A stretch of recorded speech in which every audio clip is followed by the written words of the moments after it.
So moving on to step 4, whereby we'll be determining our X2, which is the liquid composition on our batch column.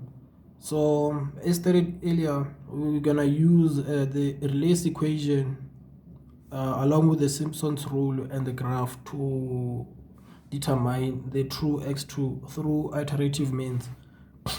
So this is a release equation, which is the standard equation that for batch, the general equation for batch distillation columns, which is determined through finding them by solving the mass balance equations for a batch column.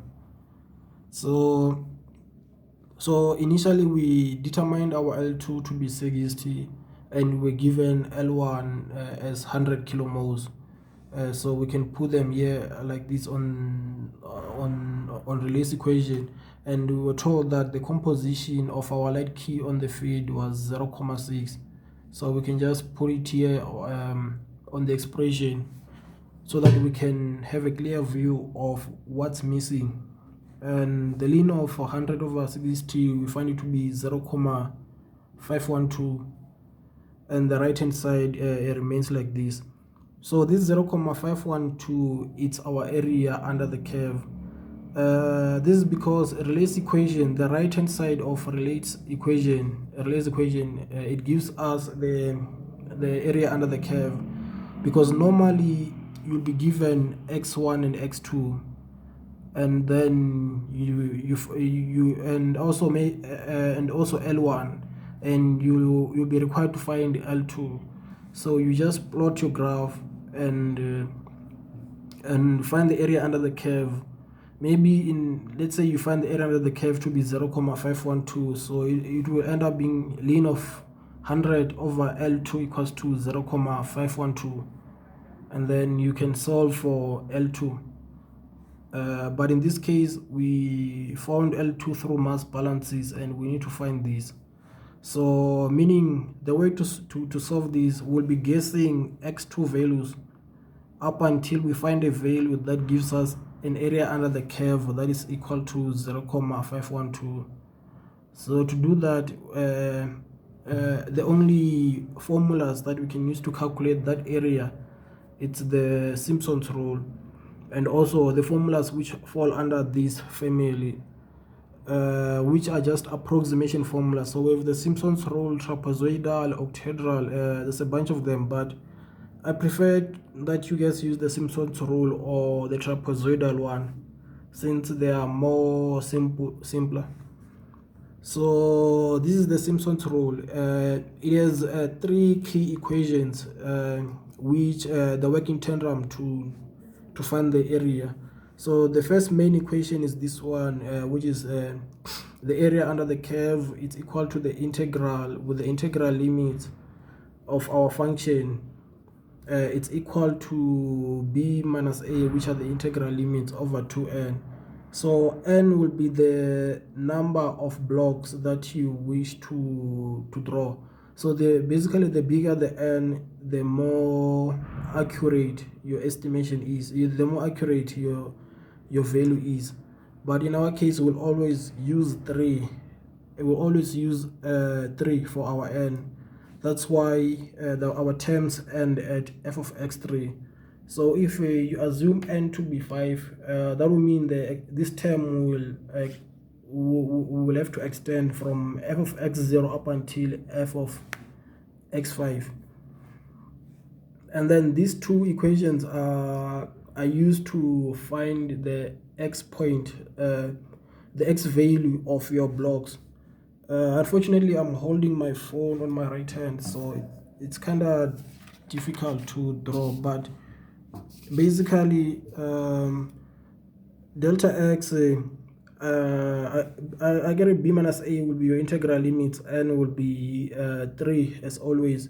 You'll find delta x, you put it here, and a will be your initial value. So for example, if you find xi to be 0.3, you will have it here, and then you just draw a block, and then this will be x naught, x1 to be 0.4, you draw your second block, and if your x3 it's 0.5. That will be this, and then you find your y values. You determine your y values from this line. So you always have 3 blocks, and then your y values will be your f of x's. But you'll see when we solve clearly how it goes. So I simplified the Simpson's rule and wrote it in terms that relate to our question, so that you can you can see which term goes where. So the a and b's, I substituted them. B, I substituted it with x1 and a with x2. Similarly here on this side. So since it was 2n here, and I said n will always use 3, so it's just 3 times 2, which gave us 6. And then here on this expression, f of x0, x1, x2, I added a prime on top to distinguish, for example, f of x2, to distinguish this x2 from this one, to show that they are not the same things. And then the same thing I did on this other term. A was substituted with x2. So hopefully you have some understanding on the Simpson's rule, but now we can start to solve. So we just guess any random value from our graph. So using this paper, so we know that x1 it's 0.6, and we're trying to find x2, and we know x2 it's somewhere on the left hand side. So you can choose any value which is on the left hand side. In my case, I just chose 0.5, and then I assumed x2 to be 0.5, and then I continued with the calculation. So delta x, with the first step is to find delta x on the Simpson's rule. So delta x was x1 minus x2, which is 0.6 minus 0.5 over 3. We found delta x to be 0.033, and then we moved to this equation here to find the x naught up until x3. So it's like this here. So xi equals to x2 plus I times delta x. Starting with x naught, we know x2 is 0.5, so we put 0.5. I is 0 in this case, so x naught is 0.5. And then we tabulated them. So initially we don't have this f of x values, we only have I from 0 to 3, and we have xi. So x naught, we found it to be 0.5, and we haven't yet found f of x naught. So for now, we first calculate the x values, and then this f of x values will determine them from the graph. That's why I said these 3 things are the ones that we use: the Rayleigh's equation, Simpson's rule, and the graph. So Simpson's rule, this equation from the Simpson's rule will give us the x values. The graph will give us this f of x values, and then we'll go back to the Simpson's rule to get the area. So similarly, x1 is 0.5. We just change the I value. We just change I. So I here it's 1. So we just multiply 1 with delta x. We get 0.533. We put it here on our table. Same thing. I is 2. We put it here. We multiply, and then we get this. And then we know for x3, when we calculated it, we found it to be 0.59, but we know that our integral limit, it's between 0.6 and some x2 value. So we can just use 0.6, because this 0.59 was due to rounding off, since this value was 0.333 continuing. So once we've determined all our xi values using this equation, we then go to our graph, which it's like this. So I drew the graph using Excel, but I used a pen to find the 1 over y values, the y values. So your curve will be like this when you draw it during your test. And then you start by your x2, which is 0.6. You just draw a horizontal line going up. And then since you assumed x1 to be 0.5, we go to 0.5. We assume x2 to be 0.5, we go to 0.5, we draw another horizontal line going upwards. So starting from 0.5, we drew this horizontal line going here, and then we drew a vertical line, and then we go horizontal to the y-intercept, and we found the y value to be 2.6. Hence we are 2.6 here now.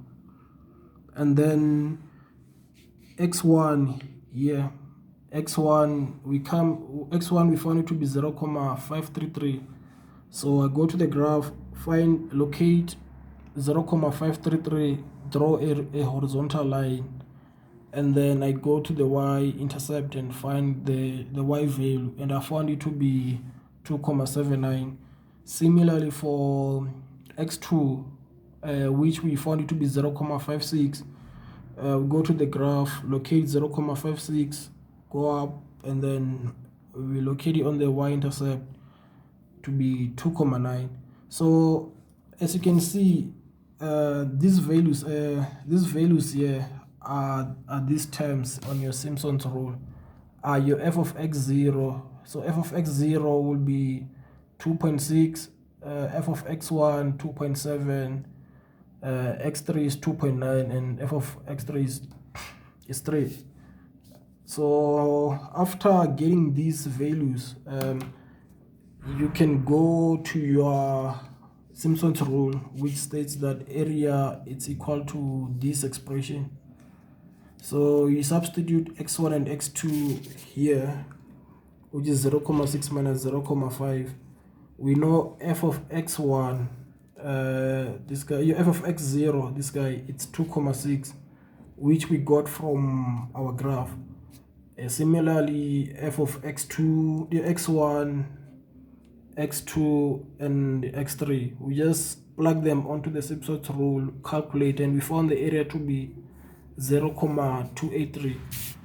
And our goal was to find an area of 0.512. So 0.283, we found it to be far less than 0.512. So it means we must guess a value which is on the left side of 0.513. For example, this area here, it's 0.283 from our calculation. It's 0.283. So in order to increase it to approach 0.512, it means we must increase the size of our block. We must continue to increase. So in our case, the second guess that I chose was 0.4, because I felt like this is almost half of the area. So I just moved in one step, which is basically multiplying, because the difference 0.6 minus 0.5 is 0.1. So I just doubled the area from here to here to 0.4.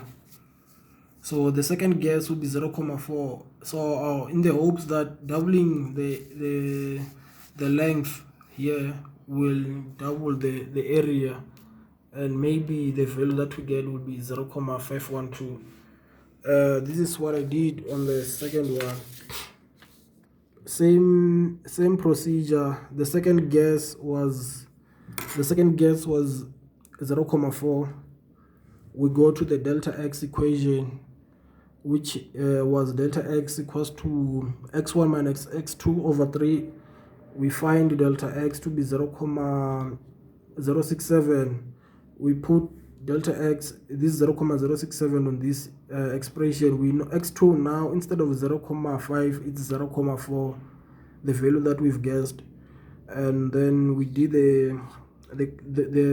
we follow these calculations to find from x0 to x3, and then these values we plot them on this table here. So now we have these 4 new values, and then we use these values on the graph to determine the